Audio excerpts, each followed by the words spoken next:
Glória a Deus. Amém. Uma boa noite a todos, graça e paz. Amém? Estão felizes com Deus?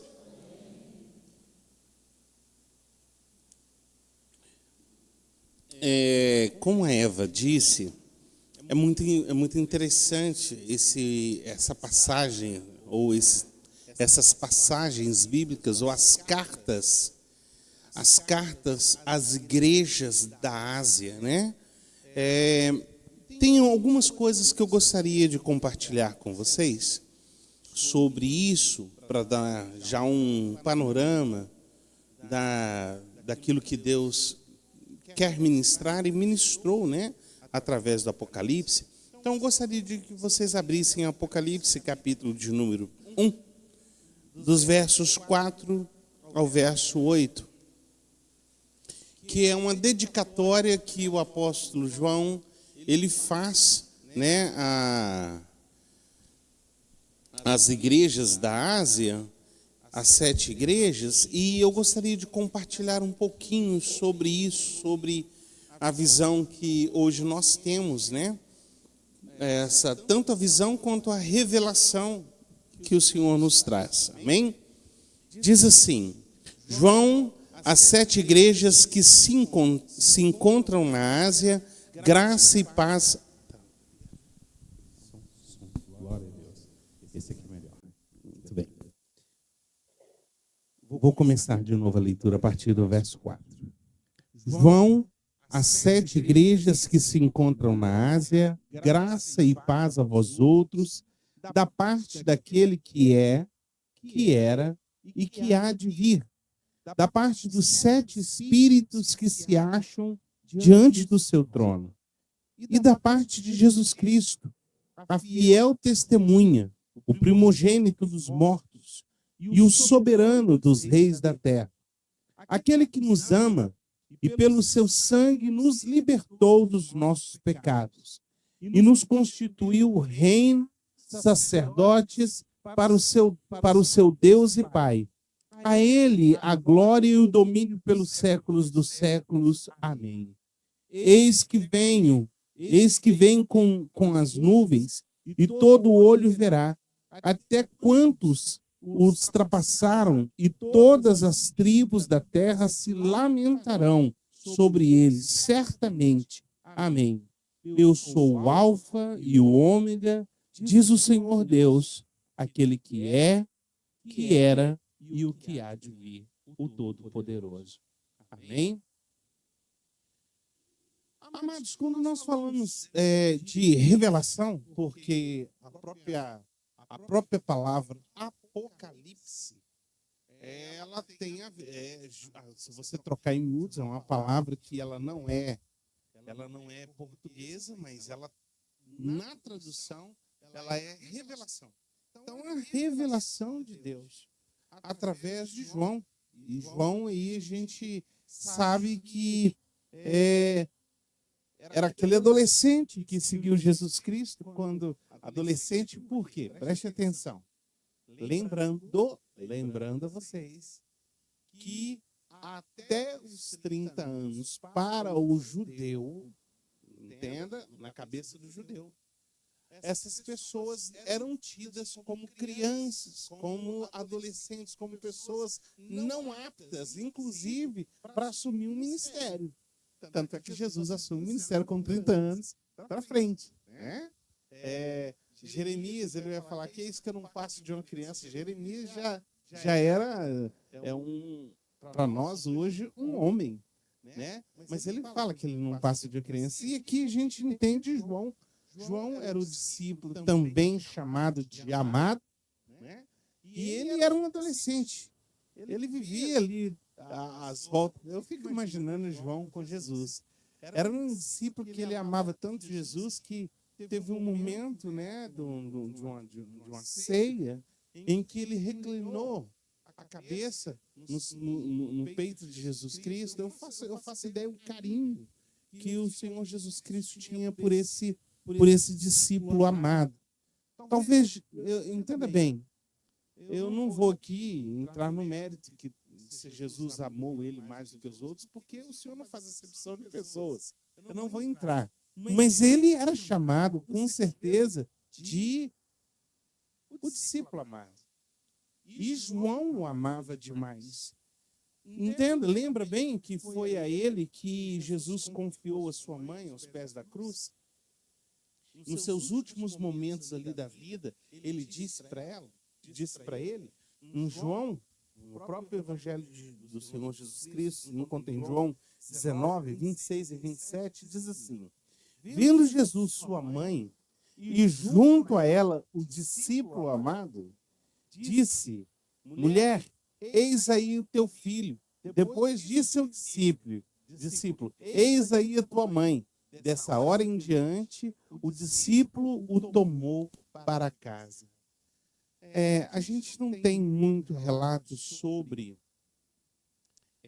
o que aconteceu depois com esse relacionamento, né, de João com a mãe de Jesus, mas ele sempre foi alguém que sempre esteve muito próximo, né, muito próximo na família, toda a família de Jesus.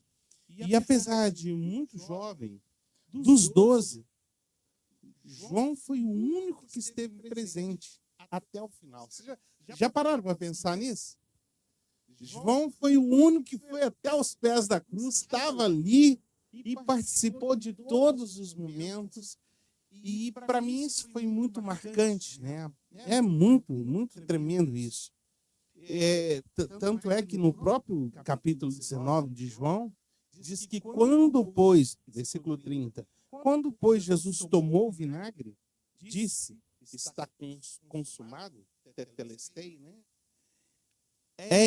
Inclinando a cabeça, rendeu o espírito. Naquele momento, João ele participou disso. João teve essa visão.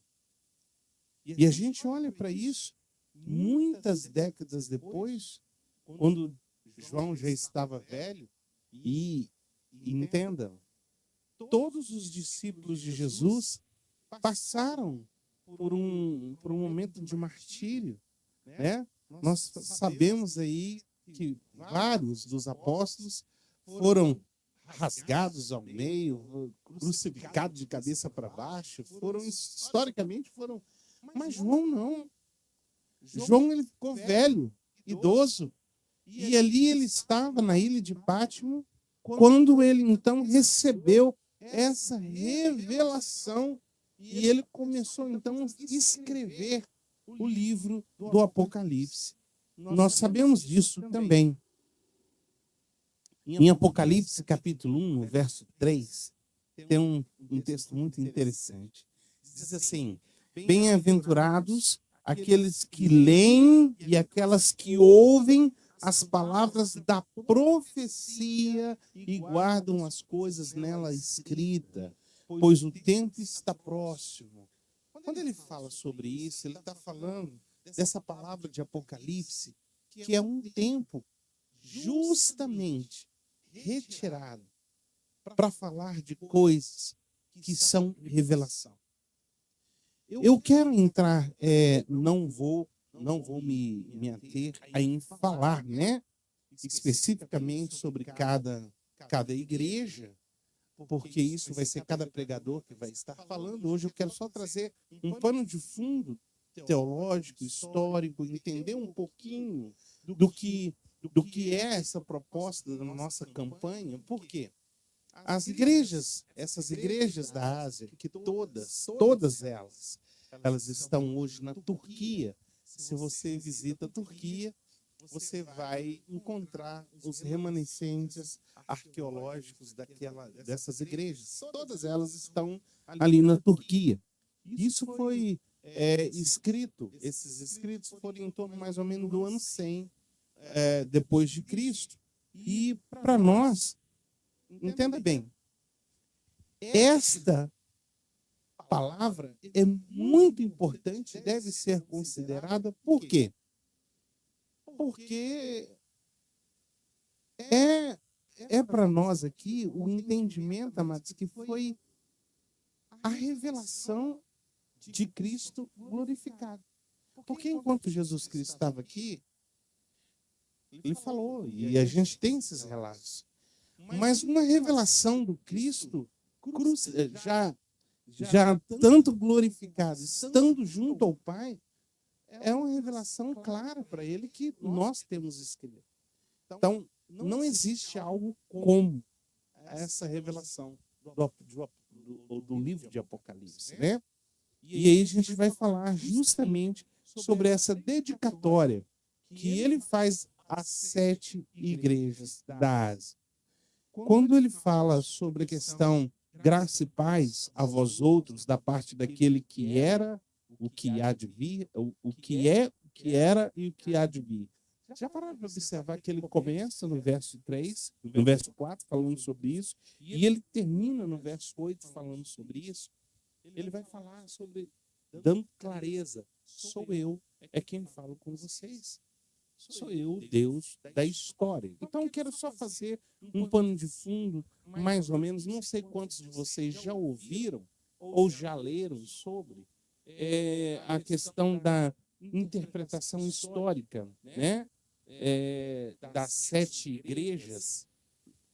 Eu acho interessante porque, entenda bem, tem muita gente que fala assim, não, isso é algo que não tem nenhuma comprovação científica, não tem como a gente falar especificamente que isso realmente é, mas nós teólogos, nós estudamos sobre isso e com clareza fala de 7 períodos importantes da igreja, no modo geral, da igreja cristã, no modo geral. Primeira igreja é a igreja de, lembram qual que é? Éfeso, justamente.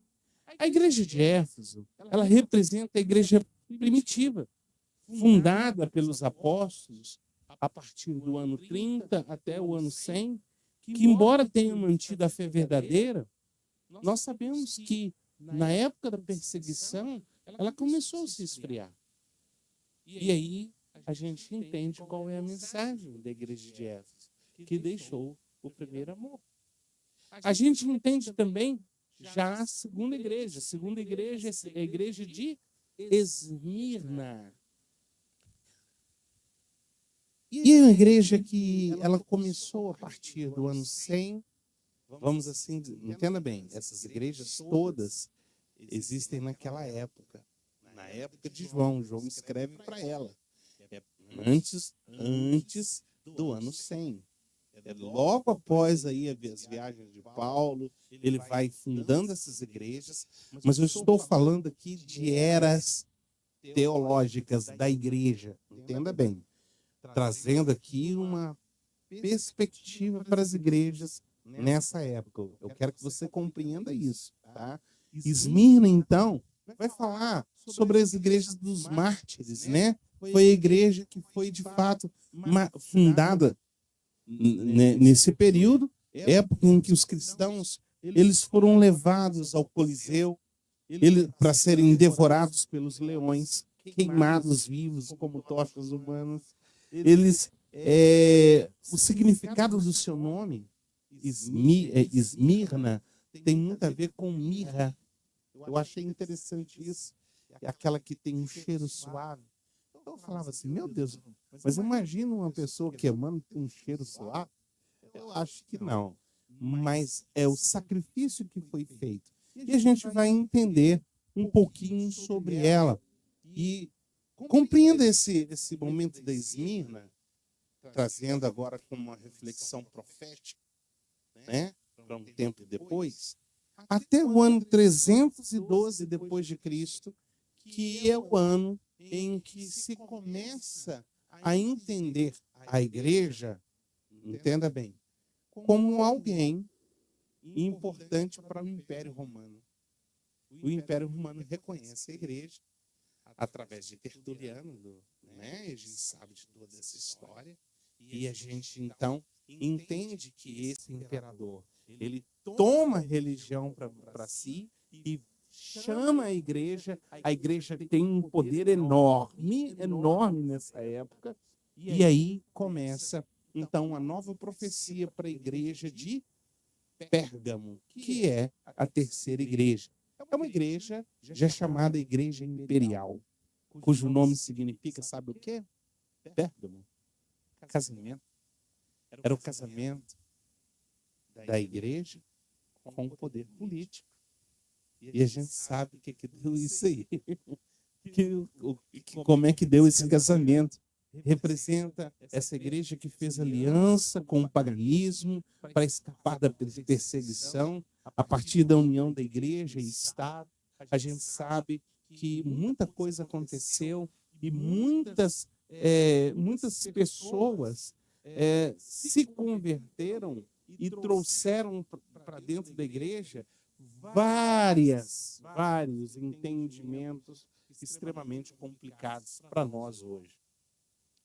Já isso se deu do ano 315 até o ano 590 depois de Cristo. Depois veio a quarta igreja, a igreja de Tiatira. A igreja de Tiatira, ela representa um período muito triste na história. É chamado de período das trevas. É um período extremamente complicado, muito complicado. Porque dentro da igreja nós tivemos, então, idolatria, heresia na igreja. E o significado de Tiatira é sacrifício contínuo. Era um sacrifício contínuo. E muitas coisas terríveis aconteceram na igreja de Tiatira. Uma das coisas que, não vou entrar no mérito da própria carta, mas quando o Senhor Jesus Cristo faz uma revelação ali na carta, ele só levanta algo que é muito sério. Ele fala assim, eu tenho contra ti que você permite que Jezabel esteja no meio da igreja, no qual a prostituição é muito comum. Vocês permitem isso? E é um negócio muito doido que acontece em Tiatira. Mas era uma igreja que ela, se você começa a ler depois a história, e eu gostaria muito que... Por que eu estou trazendo toda essa questão de pano de fundo? Para que você fique curioso, para que você leia, pelo menos, comece a ler essas cartas, essas igrejas, e comecem a fazer questionamento. Quem sabe, nos dias que, a partir da semana que vem, que começarem a ser ministradas as cartas aqui, o Espírito Santo de Deus começa a ministrar a sua vida. Começa a falar contigo e profundamente. Eu acredito nisso. Quando a Eva fez essa proposta, eu falei, gente, que coisa maravilhosa. Porque essa é a intenção. Que você venha e que essa carta seja uma carta de Deus para você. E quando você começar a escrever a sua carta, tem um filme que chama Cartas para Deus. Que sejam suas cartas, que essas cartas sejam cartas para Deus, a fim de que você seja alcançado por essa graça. E aí a gente vê que essa igreja de Tiatira, que representa a igreja na Idade Média, a igreja esse período das trevas, e que foi terrível, onde mataram muitas pessoas, em nome de Deus. Houve a cruzada no ano de 1200, depois de Cristo, em nome de Deus. Eles massacravam em nome de Deus. Então é preciso que a gente compreenda muito bem isso. Aí depois, no ano mais ou menos até 1571, né? A gente passa para a quinta igreja. A quinta igreja é qual? Lembra? Sardes. A igreja de Sardes. Vamos parar para pensar. Se você depois ler essa carta, ela representa, a partir do ano de 1500 até 1730, mais ou menos, o que aconteceu em 1500 que foi muito importante para a igreja? A reforma, graças a Deus. 31 de outubro de 1503. Acontece, então, a reforma protestante. E isso foi extremamente marcante para nós como igreja. Gente, isso é tão sério que essa igreja da reforma, esse nome Sardes tem um significado de, traduzindo, remanescentes. Remanescentes. Então, quando eu vejo isso, é uma igreja que se levanta contra as demandas políticas, as indulgências, a inquisição diabólica da Igreja Católica, é responsável pela perseguição, a tortura e morte não professa, para aquelas pessoas que não professavam a Igreja Católica. Nesse período também nasceu, amados, a questão da reforma protestante, que foi extremamente, nós somos frutos da reforma. Amém, amados? Você é fruto da reforma? E uma das coisas boas da reforma que Lutero falava, que é uma igreja reformada e sempre se reformando. Ele falava que essa reforma era uma reforma que ela continuava. E isso é muito importante.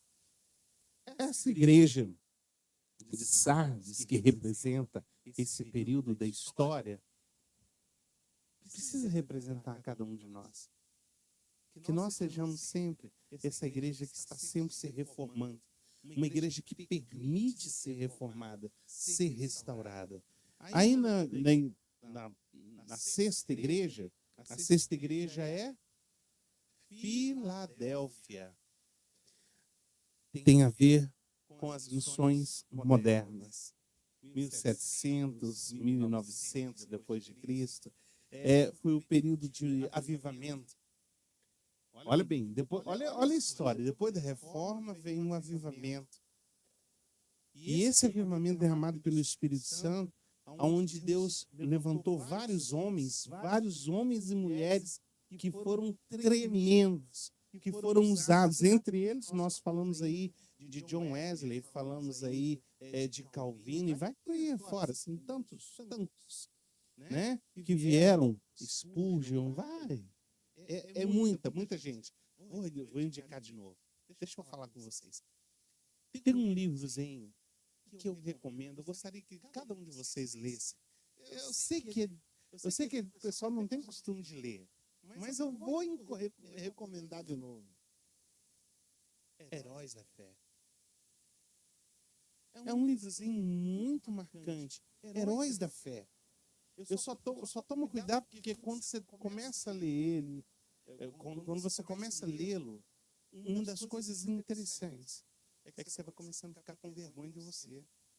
Quando você olha para a vida desses homens, você vai falando assim, gente, esse povo dava vida pelo Evangelho. E eu? Onde eu estou nisso tudo? O que eu tenho feito?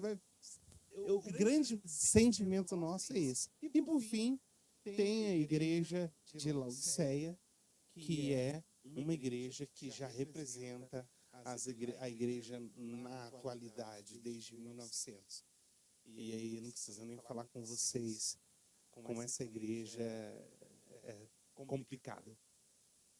E eu quero dizer para vocês que essa igreja de Laodiceia significa justiça do povo, justiça pessoal, em que as pessoas buscam seus direitos, a sua forma de ser, o seu pensamento, né? Uma igreja que está focada no homem e na sua necessidade, não mais em Deus.